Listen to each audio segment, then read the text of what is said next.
మంచి ఎత్తి మీద కట్టావు. నువ్వు ఇంతకుముందు ఇల్లు కూడా అట్లే ఉండేనా? లేదు సార్, అది ఎప్పుడు జమానా అంటే ఇంత ఎత్తులో ఉండేనా, కిందికి ఉండేనా?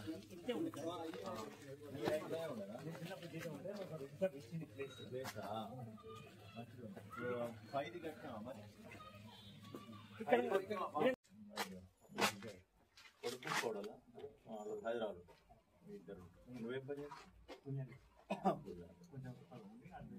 ఎన్ఎస్ఎఫ్టీ బాబు ఏ గారు? 484 సార్. 484 ఫస్ట్ బిల్లు పడ్డది. లెంటలు ఇప్పుడే వచ్చింది. క్యాప్చర్ చేయడానికి వచ్చి ఏ ఇబ్బందులు లేవు. మెడిసిన్ ఎంత తీసుకుంటున్నా?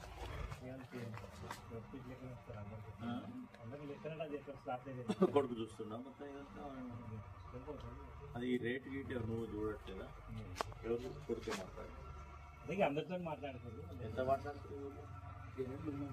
300 ఓకే. 300 compound sir extra. దీని వరకు అయితే 300 ఇటుక పరిస్థితి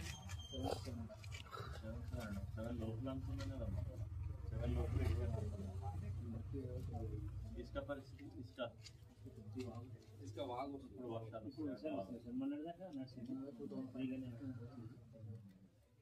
సంతోషమేనా? ఇల్లు అనుకోలేదు కదా అన్నాడు. ఇల్లు కడతాను అనుకున్నావా? డబ్బులు లేదు. మంచిగా కరెంట్ నెరవేరింది కదా, గవర్నమెంట్ ఇచ్చింది. దాని వల్ల ఇప్పుడు అది కూడా పడుతుంది. స్లాబ్ వేసేసుకో. సాంచాలు ఏది మరి మీ మేస్త్రి ముందు 2 లక్షలు పడుతుంది. దసరా ముందు వేరే దగ్గర అయిపోయింది. అది అయిపోయి ఇంటికి వస్తాను. రేషన్ కార్డు ఉంది కదా, తర్వాత బియ్యం వస్తున్నాయి కదా. ఏమున్నాయి నీకు సమస్యలు? నీళ్ళు వస్తున్నాయి, మంచి నీళ్ళు వస్తున్నాయి. కరెంట్ బిల్లు కడతావా? జీరో. సో బియ్యం వస్తుంది, కరెంట్ బిల్లు వచ్చింది. సంతోషంగా ఉన్నారు కదా.